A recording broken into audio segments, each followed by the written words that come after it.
Assalamualaikum warahmatullahi wabarakatuh.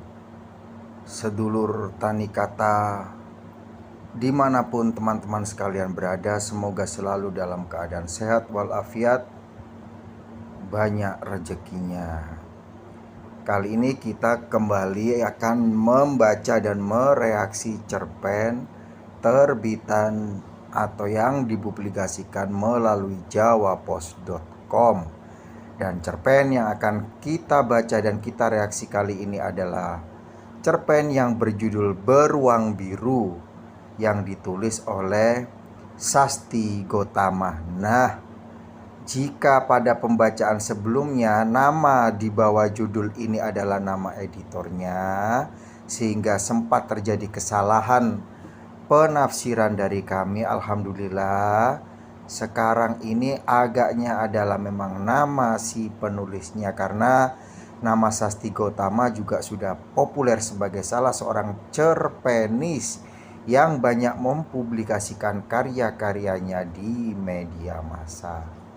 Oke teman-teman, langsung saja kita baca cerpennya, yaitu cerpen Sasti Gotama yang berjudul Beruang Biru. Wah, judulnya saja sudah membuat kita bertanya-tanya, apakah ini beruang imajiner ataukah kalau dilihat dari gambar ilustrasi yang dibuat oleh Bang Budiono garis miring Jawa Pos ini mungkin adalah sebuah boneka, kita juga tidak tahu. Dan ini dipublikasikan oleh jawapos.com pada Minggu 5 Mei 2024, jadi baru beberapa bulan kemarin, pukul 9.42 WIB pagi hari ya teman-teman, pukul 9. Oke, Sasti Gotama, Beruang Biru. Gerbang sekolah Alsati, 21 Maret 2008. Sebelum menyadari apa yang terjadi, tubuh mungil Rania melambung ke udara, lantas terhempas ke tanah. Oh, jadi kayaknya yang bagian atas ini penanda titi mangsa peristiwa yang sedang diceritakan ya. Gerbang sekolah Asati, 21 Maret 2008. Sebelum menyadari apa yang terjadi, tubuh mungil Rania melambung ke udara, lantas terhempas ke tanah. Barusan terjadi ledakan, sangat keras. Bahkan hingga kini telinganya masih berdenging, Masya Allah. Sebelumnya ia mendengar suara mendesing dari langit. Sebelumnya ia mendengar suara mendesing dari langit, dan ia mendongak semacam laba-laba besi raksasa yang mengapung di udara. Sebelumnya lagi, saat keluar gerbang bersama murid lain, ia lihat pemuda kurus berwajah muram yang berdiri canggung sambil memeluk boneka beruang berpita merah, mungkin hadiah ulang tahun. Menoleh ke kiri dan ke kanan, tampak mencari wajah anak yang ia kenal di antara ratusan murid yang menghambur keluar gerbang. Pemuda itu telah lenyap. Sebagai gantinya, Rania melihat gumpalan, serpian, potongan, dan semuanya berwarna merah. Murid-murid yang terlempar ke tepian seperti dirinya, kehilangan hasrat untuk bersuara. Ya Allah, ini suasananya benar-benar mencekam dan sangat berhasil langsung menendang di bagian-bagian awal cerita. Bahkan saya pun terbawa oleh suasana penceritaan yang ditulis oleh penulisnya, Sasti Gotama. Pemuda itu telah lenyap. Sebagai gantinya, Rania melihat gumpalan, serpian, potongan, dan semuanya berwarna merah. Murid-murid yang terlempar ke tepian seperti dirinya, kehilangan hasrat untuk bersuara. Sekarang siswi berkepang dua dan berbaju seragam garis-garis hitam seperti dirinya tampak pias. Ia mematung tak bangkit, tak juga lari. Namun setelah mengamati lebih jelas, Rania sadar bahwa kaki kiri gadis kecil itu telah terlempar entah kemana.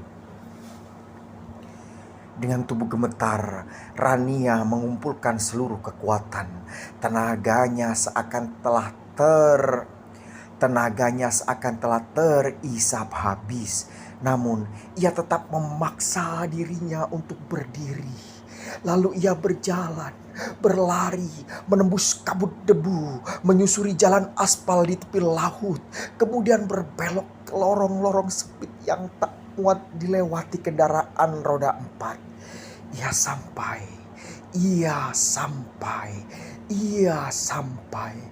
Pintu rumahnya terbuka tanpa mengucap salam.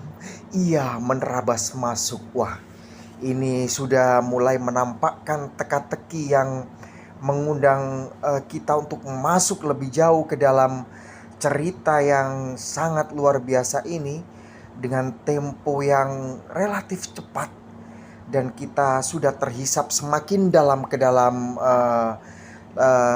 lautan cerita yang luar biasa. "Rania, kau sudah pulang?" teriak ibunya dari ruang menjahit. Namun ia tak menjawab. Mulutnya masih kaku. Ia masuk ke kamarnya, duduk di pojok ruangan dan memeluk lututnya yang gemetar. Kakinya masih utuh, tetapi tidak dengan siswi berkepang dua itu. Siapa yang akan menyambung kakinya? Mungkin akan banyak anak yang kelak kakinya